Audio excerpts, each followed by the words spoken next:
This is an emergency alert system message. The Centers for Disease Control and Prevention has issued a nationwide health emergency for the United States. A highly contagious and currently unidentified viral agent is confirmed to be spreading rapidly across multiple states, with heavy concentrations in major population centers.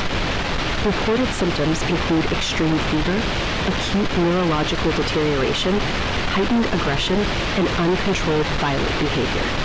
Some cases involve cannibalistic actions. Infected individuals experience rapid loss of higher brain function and are considered hostile and life-threatening.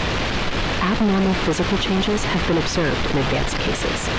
Do not approach or attempt to assist infected persons. Shelter in place immediately. Lock and barricade all doors and windows.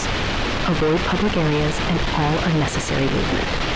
Continue to monitor local emergency broadcasts and official government channels for updates and instructions.